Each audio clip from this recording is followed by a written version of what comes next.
हाँ, जितनी भी स्कीमें आती हैं गवर्नमेंट ऑफ इंडिया से, सबसे पहली बात उसमें अवेयरनेस की होती है। जब उस स्कीम से फ़ायदा उठाने वाले लोग या उसमें जो जिनको बेनिफिटेड जो टारगेटेड ग्रुप है, जब उनको अवेयरनेस हो कि हमारे लिए ये कोई स्कीम है, तभी जाके उस स्कीम से वो फ़ायदा उठा सकते हैं, उसमें अप्लाई कर सकते हैं। उसी सिलसिले में आज ये मिशन यूथ के तहत जो यहाँ पे अवेयरनेस कैंप हुआ तरहेगाम में, इसमें आपने देखा कि मिशन यूथ की जितनी भी स्कीमें उन पर बाज़ाब्ता यहाँ पे अवेयरनेस दी गई। उसके अलावा भी लोगों ने कुछ इश्यूज़ उठाए जिनको मैंने भी एड्रेस करने की कोशिश की और कुछ ग्रीवेंसेस भी आए। लेकिन मैं आपके ज़रिए से ये एक मैसेज देना चाहूँगा अपने यूथ को, चूँकि मिशन यूथ जो है नौजवानों के लिए है और नौजवानों को उनकी एनर्जीज़ को चैनलाइज़ करने के लिए और उनको प्रॉपर्ली यूटिलाइज़ करने के लिए यूथ क्लब्स का जो यहाँ पे बाज़ाब्ता हमारी पूरी 385 पंचायतों में यूथ क्लब्स बने हैं। अब उनकी ज़िम्मेवारी है कि हम जो है यूथ क्लब में जितने भी बच्चे हैं, जितने भी 15 से 35 साल की एज के लोग उसके साथ एसोसिएटेड हैं, उनका फ़र्ज़ बनता है कि वो इन सभी स्कीमों को जो है खुद भी जानें और बाकी लोगों तक भी उसको पहुंचाएं।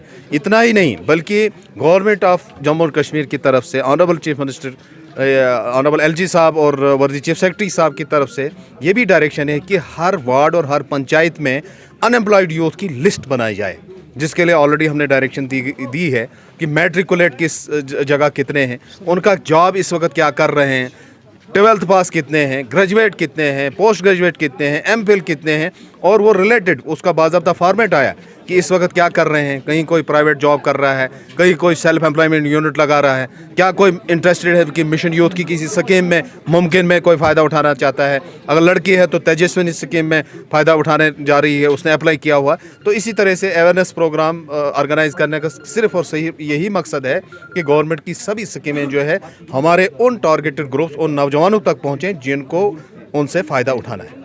इसमें तभी मैंने कहा ना कि अवेयरनेस पहला पार्ट है।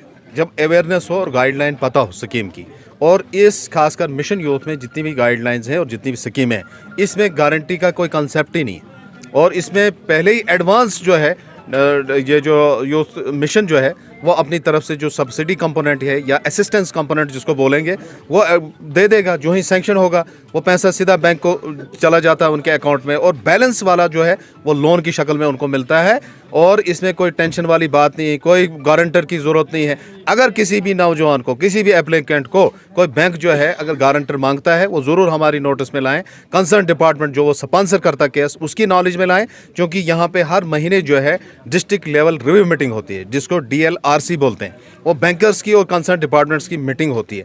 उसमें कोई भी प्रॉब्लम हो, कोई भी बॉटलनेक हो, उसको क्लियर किया जाता है। उससे पहले भी अगर आए मीटिंग से पहले, तो हमें बाज़ाब्ता उनका क्लस्टर हेड होता है, उनका यहाँ पे जोनल हेड बैठता है, उसका LDM होता है, लीड बैंक मैनेजर जो होता है डिस्ट्रिक्ट में, तो वो जो है वो सारा कोऑर्डिनेट करता है। और उनने फर्दर एक अफसर रखा है जो कोऑर्डिनेटर है। अगर किसी भी बच्चे को, किसी भी एप्लीकेंट को कोई प्रॉब्लम हो, वो हमारी नॉलेज में लाए और उसको हम एड्रेस करें। सर, आखिरी सवाल है मेरा, अवेयरनेस के हवाले से आपने बात की, ऑन ग्राउंड अवेयरनेस बहुत ज़्यादा कम दिख रही है, तो आने वाले दिनों में कैसे अवेयरनेस रहेगी और किस तरीके से स्टेप्स लिए जाएंगे यूथ को अवेयर करने में? आपके सवाल में ही आपका जवाब है। जहां आप आज इस वक्त बैठे हैं तो ये अवेयरनेस कैंप में बैठे हैं, तो ये नहीं कह सकते आपकी ग्राउंड पे अवेयरनेस होती है। हम ग्राउंड पे, आप भी और हम भी और सारे लोग ग्राउंड पे ही थे जो अवेयरनेस कर रहे थे। और आगे इतने प्रोग्राम जो है बहुत ज़्यादा होने वाले हैं, और मैं चाहूँगा कि आप आ जाएँ, हर एक फंक्शन को कवर करें और आपको पता लगे कि ग्राउंड पे अवेयरनेस होती है कि हवा में होती है।